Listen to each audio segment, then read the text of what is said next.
कोप भवन में घटनाक्रम की जानकारी बाहर किसी को नहीं थी। यद्यपि सभी सारी रात जागे थे, कैकई अपनी जिद पर अड़ी रही थी।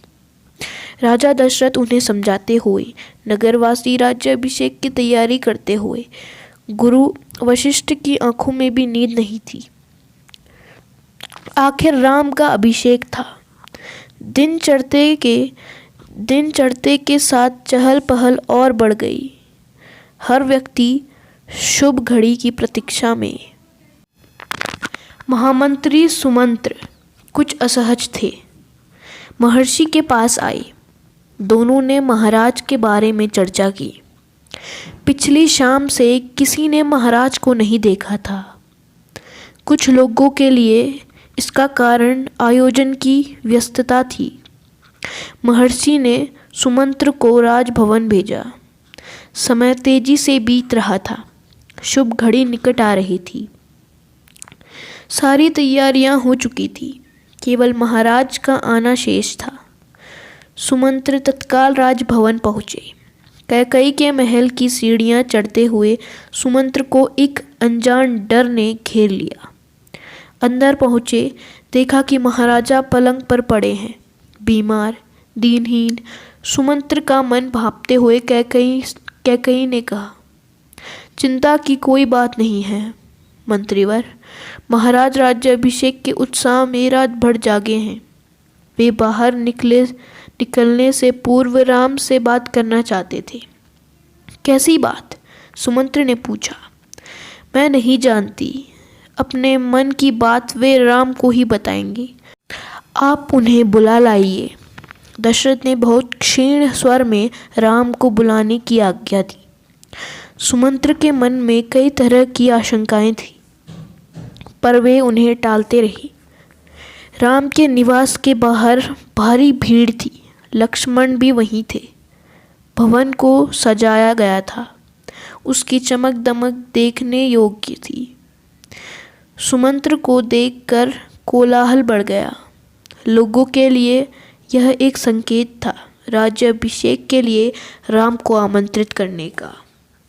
सुमंत्र ने कहा, राजकुमार, महाराज ने आपको बुलाया है। आप मेरे साथ ही चलें। कुछ ही पल में राम वहाँ पहुँच गए। लक्ष्मण साथ थे। दोनों भाई विस्मित थे। वे राजसी वस्त्रों में थे, सजे धजे। लोग जय जयकार करने लगे। पुष्प वर्षा होने लगी। राजकुमार समझ नहीं पा रहे थे कि महाराज ने उन्हें अचानक क्यों बुलाया। लोग समझ रहे थे कि राम राज्याभिषेक के लिए जा रहे हैं। महल में पहुंचकर राम ने पिता को प्रणाम किया, फिर माता कैकई को।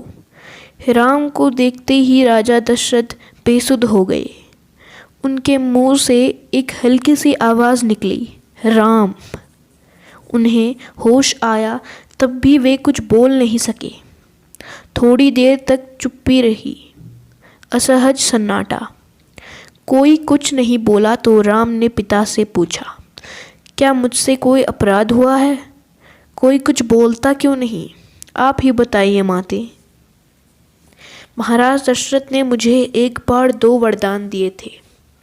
मैंने कल रात वही दोनों वरदान मांगे, जिससे वे पीछे हट रहे हैं। यह शास्त्र सम्मत नहीं है, रघुकुल की नीति के विरुद्ध है। कैकई ने बोला, जारी रखा। मैं चाहती हूँ कि राज्याभिषेक भरत का हो और तुम 14 वर्ष के वनवास में चले जाओ। महाराज यही बात तुमसे नहीं कह पा रहे हैं। राम संयत रहे। उन्होंने दृढ़ता से कहा, पिता का वचन अवश्य पूरा होगा। भरत को राजगद्दी दी जाए। मैं आज ही वन चला जाऊंगा। राम की शांत और सधी हुई वाणी सुनकर कैकई के चेहरे पर प्रसन्नता छा गई। उनकी मनोकामना पूर्ण हुई। राजा दशरथ चुपचाप सब कुछ देख रहे थे, स्पंदनहीन। कैकई की ओर देखते हुए उनके मुंह से बस एक शब्द निकला, धिक्कार। कैकेयी के महल से निकलकर राम सीधे अपनी माँ के पास गए। उन्होंने माता कौशल्या को कैकेयी भवन का विवरण दिया और अपना निर्णय सुनाया। राम वन जाएंगे। कौशल्या यह सुनकर सुध खो बैठी। लक्ष्मण अब तक शांत थे, पर क्रोध से भरे हुए। राम ने समझाया और उनसे वन जाने की तैयारी के लिए कहा। कौशल्या का मन था कि राम को रोक ले, वन न जाने दे, राजगद्दी छोड़ दें, पर वह अयोध्या में रहे। उन्होंने कहा, पुत्र, यह राजाज्ञा अनुचित है, उसे मानने की आवश्यकता नहीं है। राम ने उन्हें नम्रता से उत्तर दिया, यह राजाज्ञा नहीं, पिता की आज्ञा है। उनकी आज्ञा का उल्लंघन मेरी शक्ति से परे है। आप मुझे आशीर्वाद दें। लक्ष्मण से राम का संवाद जारी रहा। राम ने वनगमन को भाग्यवश आया उलटफेर कहा। लक्ष्मण इससे सहमत नहीं थे। वे इसे कायरों का जीवन मानते थे। उन्होंने राम से कहा, आप बाहुबल से अयोध्या का राज सिंहासन छीन लें, देखता हूँ कौन विरोध करता है। अधर्म का सिंहासन मुझे नहीं चाहिए, मैं वन जाऊँगा। मेरे लिए तो जैसा राज सिंहासन वैसा ही वन। कौशल्या ने स्वयं को संभाला, उठी और राम को गले लगा लिया। वे राम के साथ वन जाना चाहती थी। राम ने मना कर दिया, कहा कि वृद्ध पिता को आपके सहारे की अधिक आवश्यकता है। कौशल्या ने राम को विदा करते हुए कहा, जाओ पुत्र, 10 दिशाएं तुम्हारे लिए मंगलकारी हों। मैं तुम्हारे लौटने तक जीवित रहूंगी। कौशल्या भवन से निकलकर राम सीता के पास गए। सारा हाल बताया, विदा मांगी, माता पिता की आयु का उल्लेख किया, उनकी सेवा करने का आग्रह किया। कहा, प्रिय, तुम निराश मत होना, 14 वर्ष के बाद हम फिर मिलेंगे। राम के वनगमन का समाचार तब तक सीता के पास नहीं पहुंचा था। राम को देखकर कुछ आशंका हुई, अनिष्ट की। राम ने विदा मांगी तो सीता व्याकुल हो गई, क्रोधित भी हुई, निर्णय का प्रतिवाद किया। राम नहीं माने तो सीता ने उनके साथ जंगल जाने का प्रस्ताव रखा। सीता ने कहा, मेरे पिता का आदेश है कि मैं छाया की तरह हमेशा आपके साथ रहूं। अंततः राम को उनकी बात माननी पड़ी। तभी लक्ष्मण भी वहां आ गए। वह भी साथ जाने को तैयार थे। राम ने उन्हें इसकी स्वीकृति दे दी। शीघ्र तैयारी करने को कहा। राम चाहते थे कि सीता वन न जाए, अयोध्या में रहे। वे इसकी अनुमति दे चुके थे। फिर भी उन्होंने एक और प्रयास किया। सीते, वन का जीवन बहुत कठिन है। न रहने का ठीक स्थान, न भोजन का ठिकाना, कठिनाइयाँ कदम कदम पर। तुम महलों में पली हो, ऐसा जीवन कैसे जी सकोगी? सीता ने उत्तर नहीं दिया, मुस्कुरा दी। उन्हें पता था कि राम अपने दिए वचन से पलट नहीं सकते। राम वन जा रहे हैं, यह समाचार पूरे नगर में फैल चुका था। नगरवासी दशरथ और कैकेयी को धिक्कार रहे थे। कुछ देर पहले तक जहां उत्सव की तैयारियां थी, वहां उदासी ने घर कर लिया।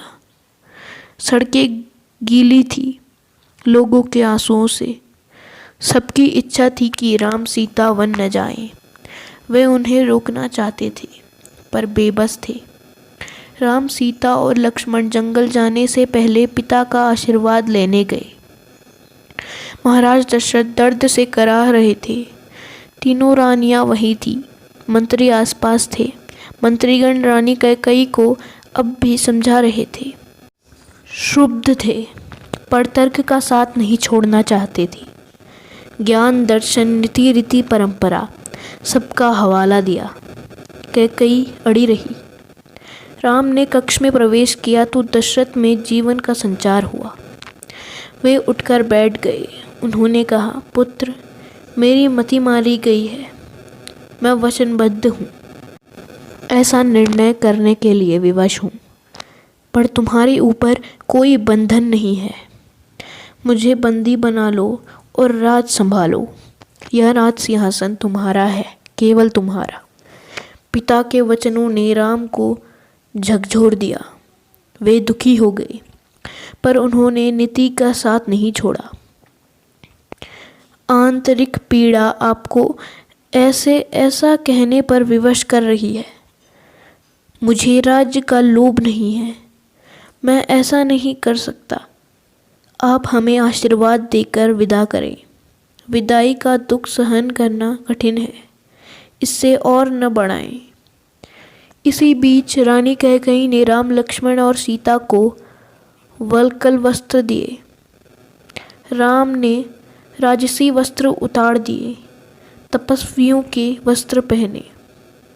सीता को तपस्विनी के वेश में देखना सबसे अधिक दुखदायी था। महर्षि वशिष्ठ अब तक शांत थे। उन्हें क्रोध आ गया। उन्होंने कहा, सीता बन जाएगी तो सब अयोध्यावासी उसके साथ जाएंगे। भरत सूनी अयोध्या पर राज करेंगे। यहाँ कोई नहीं होगा, पशु पक्षी भी नहीं। एक बार फिर राम ने सबसे अनुमति मांगी। आगे आगे राम, उनके पीछे सीता, उनके पीछे लक्ष्मण। महल के ठीक बाहर मंत्री सुमंत्र रथ लेकर खड़े थे। रथ पर चढ़कर राम ने कहा, महामंत्री, रथ तेज चलाएं। नगरवासी रथ के पीछे दौड़े। राजा दशरथ और माता कौशल्या भी पीछे पीछे गए। सब रो रहे थे। सबकी आंखों में आंसू थे।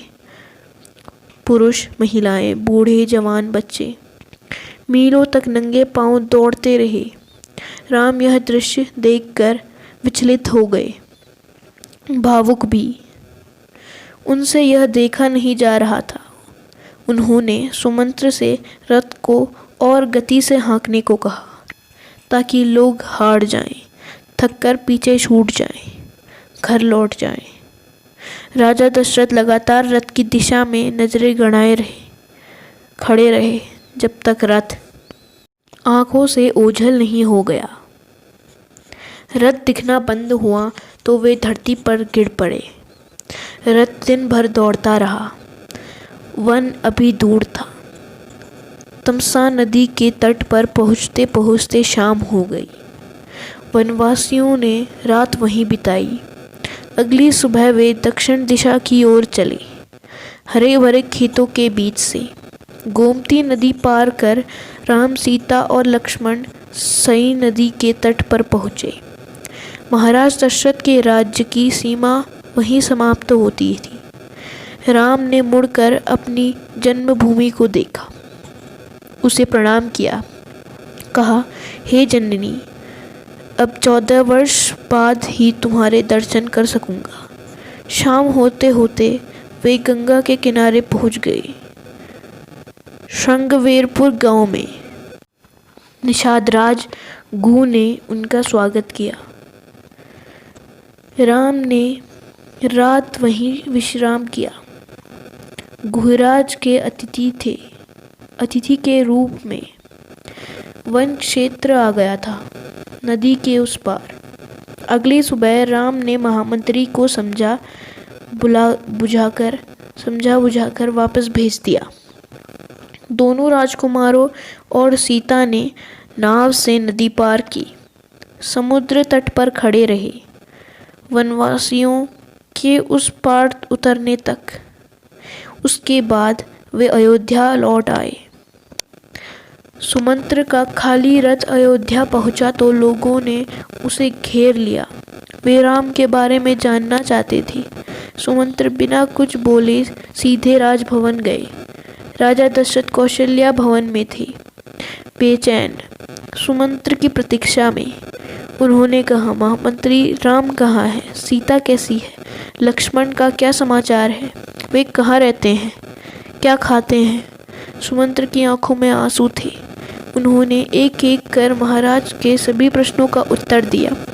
सुमंत्र को पता था कि दशरथ को इन उत्तरों से संतोष नहीं होगा। महाराज की बेचैनी बनी रही, बढ़ती गई। वनगमन के छठे दिन दशरथ ने प्राण त्याग दिए। राम का वियोग उनसे सह नहीं गया। दूसरे दिन महर्षि वशिष्ठ ने मंत्री परिषद से चर्चा की। सबकी राय थी कि राजगद्दी खाली नहीं रहनी चाहिए। तय हुआ कि भरत को तत्काल अयोध्या बुलाया जाए। घुड़सवार दूत रवाना किए गए इस निर्देश के साथ कि उन्हें अयोध्या की घटनाओं के संबंध में मौन रहना है। तो दोस्तों, आज के लिए बस इतना ही। अब हम मिलेंगे इसके अगले भाग में।